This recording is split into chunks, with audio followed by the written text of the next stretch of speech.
May mga bagay talaga sa mundo na ito na hindi natin maipaliwanag at may mga bagay tayo na hindi natin pinaniniwalaan hanggat hindi natin ito nararanasan. Nakaranas ka na ba ng mga kakatuwang pangyayari na kung hindi mo naranasan ay hindi mo paniniwalaan? Ako si May at ito ang kwento ko.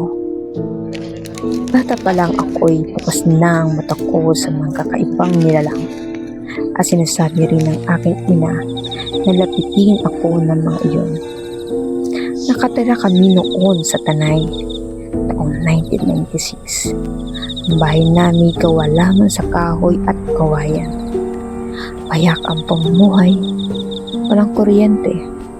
Tanging ilawan sa gasera ang nagbibigay liwanag sa aming tahanan.